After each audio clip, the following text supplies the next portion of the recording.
Salutations everyone, it is Matty here, and welcome to my review for Fallout 76. I want to start off by thanking you for your patience in waiting for my review, as I'm aware it is long overdue. I wanted to make sure I explore every corner of the map, did every quest that came my way, complete what Bethesda would call their main story, and dig my way through hundreds of terminals, notes, and holotapes. Bethesda Game Studios is one of my favorite developers of all time, creating the likes of Oblivion, Skyrim, Fallout 3, and Fallout 4, all games with worlds and characters that I found myself personally lost in for hundreds and hundreds of hours, and Oblivion being the game that got me completely into RPGs. With all that accounted for, let's get into why Fallout 76 is the farthest thing from near perfect, and is an entire step backwards for this company, highlighting a developer who needs to get in touch. As always with my reviews, it begins with the story. Fallout 76's main story, if you will, begins in Vault 76 on Reclamation Day, where you are sent out to the Appalachia to, you guessed it, reclaim what was lost when the bombs dropped. The story follows the shadow of the overseer of Vault 76 as you visit each desolate location, discovering what happened to her and the people that had originally occupied these parts of the world.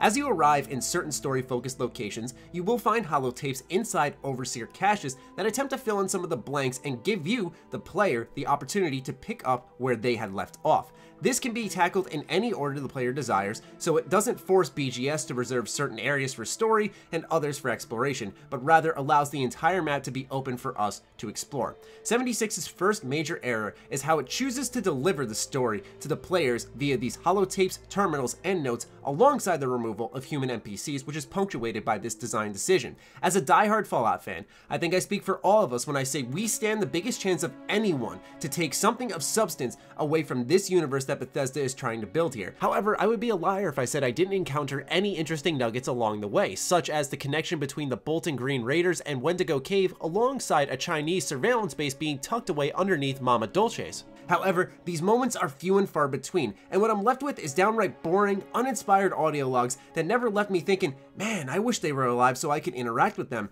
Within the first few hours of the game, the reality sets in that every person in this wasteland is dead. The mystery is quite literally gone in a flash, and this is amplified when quests constantly direct you to find a certain person or group of people. It led to a disassociative story loop where you may be tempted to yell at your character in game, hey, the person you are looking for is dead. This wouldn't be as big of a problem, but the game often relies on these quest directives that constantly remind you to look for something that clearly isn't there, and you know at the end of all this is either A, a dead body, B, a robot, or C, some type of ghoul. On top of that, there's some average writing, and Fallout 76's storytelling did next to nothing for me, and once again, I need to emphasize, this is coming from a fan of the franchise who is borderline obsessed that more likely than not stands a chance of being interested in what was available. I tried to fill these voids with the less than often player interaction, and the community in the game is actually very kind, often gifting you items when you cooperate with them by either helping them with an event or just waving and saying hello with the emotes.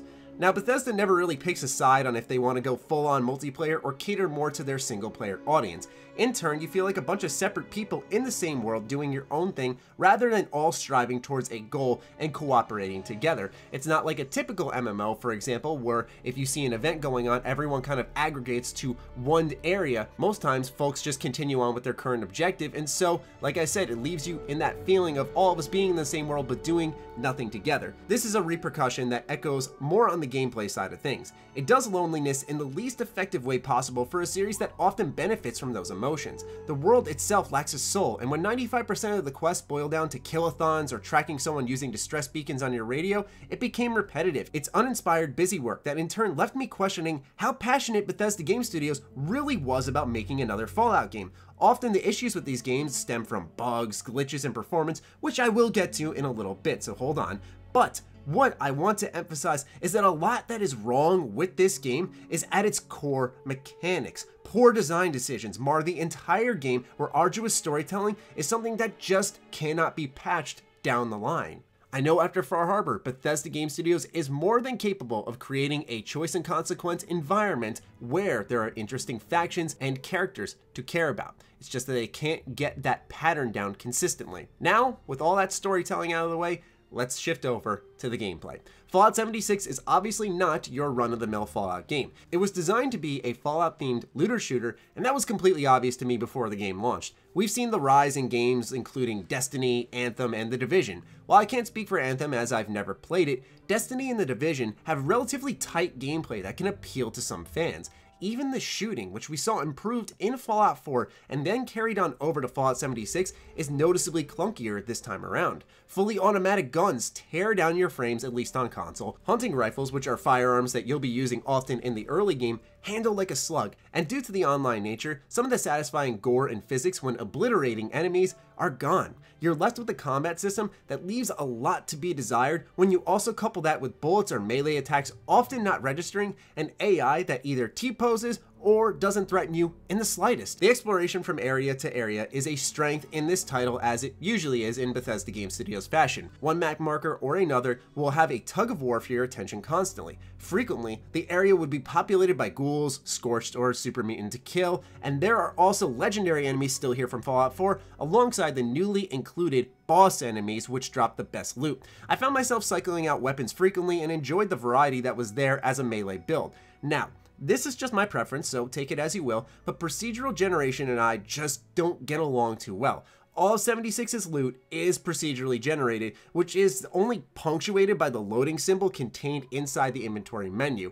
Personal preference, but that doesn't click with me due to it feeling like quantity over quality. Sadly, due to the stash limit, which has been a large issue with the game, I often passed on anything I didn't feel I needed in that moment right then and there, often spending time reorganizing my inventory so I wouldn't be over encumbered. While they are increasing this limit, the stash really bogged down my looting experience, which this game is focused on primarily for the 70 hours I spent with the game thus far. You're always going to be picking up junk and then taking that back to your stash, recycling it in some way, shape, or form, and then using it for something along the lines of crafting, or perhaps in the camp, building more for your camp. Workshops are especially useful in Fallout 76 as you can establish fertilizers or water purifiers to generate more materials for you, and it's important to constantly check back on them, not only to acquire your materials, but make sure other players aren't stealing them and that other AI enemies are not taking over your camp. There's more of an emphasis on relying on the building and camps in this game,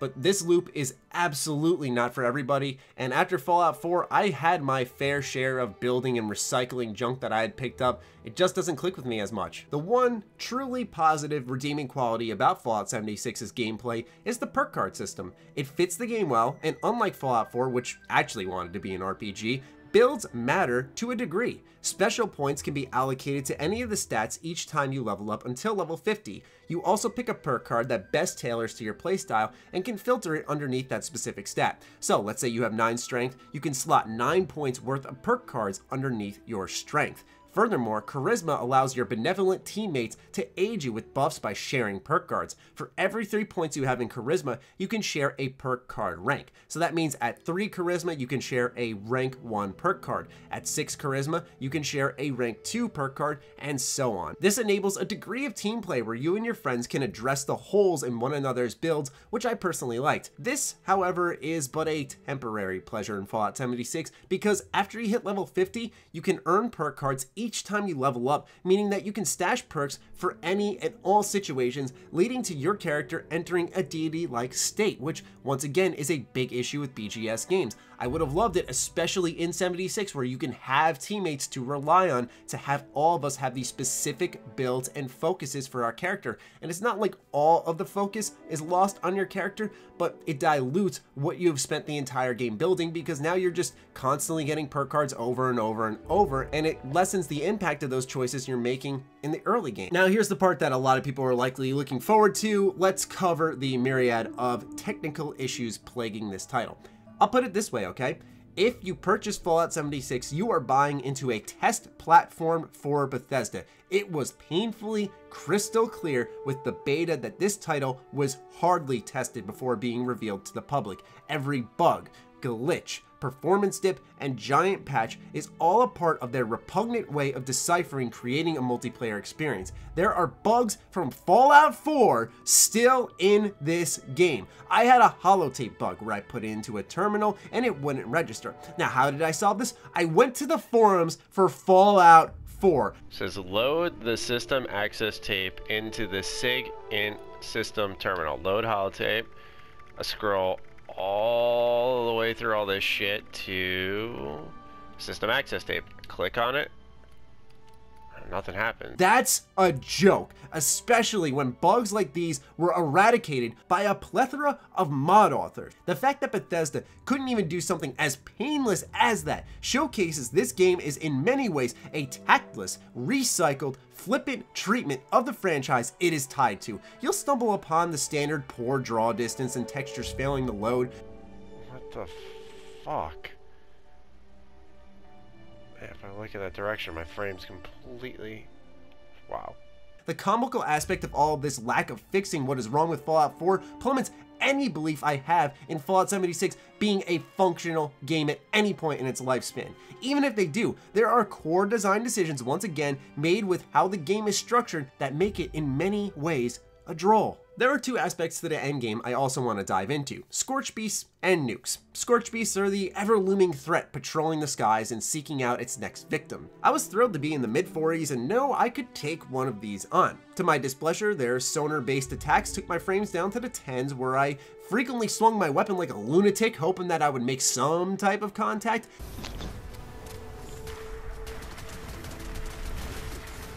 Oh my god, my game. Same.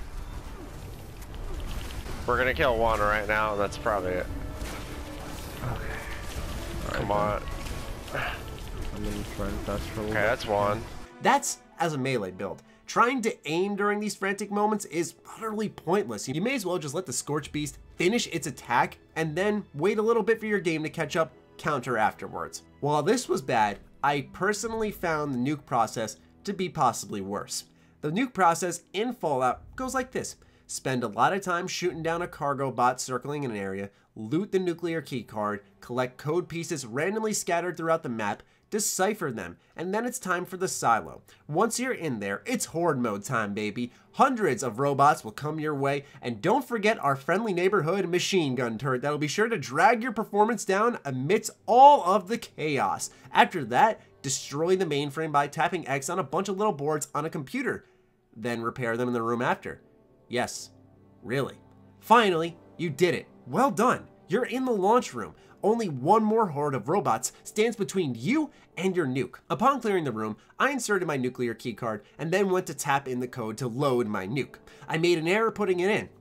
It's okay. It happens. Let's try again. Except, it won't let me, and it tells me to insert my keycard again. After all this, it hits me. I got one try at this. If you put the code in wrong and you're like me with only one keycard, that was it. That was your shot. You gotta go back, loot more keycards, and repeat this process over. Granted, I did this by myself, where if I were in a squad, I would have had 4 chances. I also fully understand this process is in place to prevent the griefing of nukes, but much like Fallout 76's anti-griefing methods with PvP, it receives so much hyper-focus that Bethesda forgets to make what's happening in front of us fun. PvP is very restrictive, and I really would appreciate servers that allow that, because there's no tension when bumping into another player. There's no questions. It's either let's trade, let's just ignore each other, or let's use an emote. There is no other ways around it. No. Damn it, keeps fucking moving. What is he doing?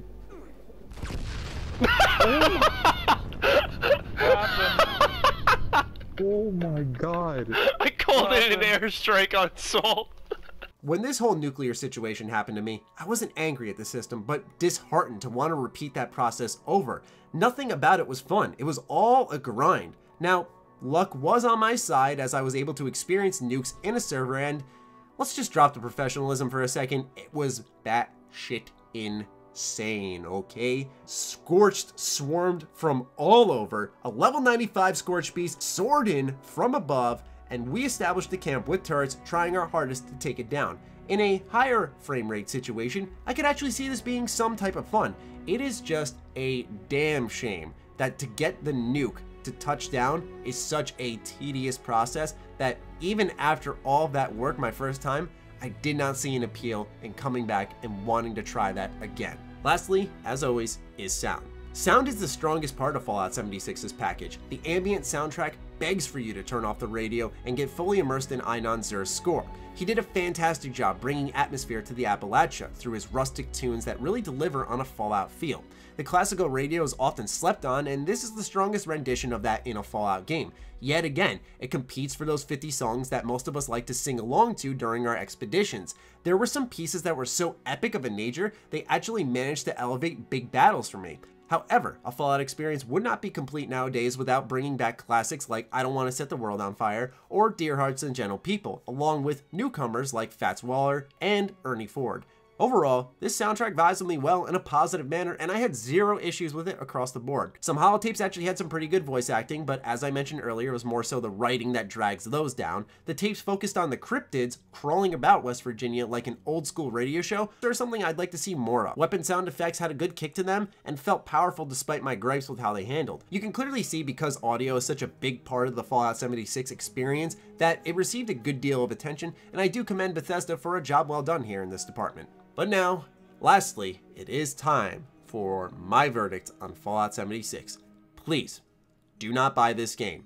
The state it shipped in is unacceptable by any standards, let alone one of the biggest AAA developers this industry has. Let this serve as a lesson to the Bethesda umbrella for upcoming games like Doom Eternal, Rage 2, Starfield, and Elder Scrolls 6 that we will gladly take a delayed and finished product over this broken mess. Nothing was worth this PR disaster and permanent damage to a franchise all of us love to bits. If you are an ever-curious gamer who simply feels the need to play this one day, let me leave you with this. Let myself and others tell you if and when this game is in a state worth playing. There are just too many other better, more enjoyable, and polished options to play at this point for Fallout 76 to even be under the realm of consideration for your $60, and yes, I'm even talking about the time it went down to $35. I am very disappointed in Bethesda Game Studios' efforts. I fear for Starfield, and the next launch, if poor, could destroy the brand beyond any point of repair into the likes of EA and Activision for most,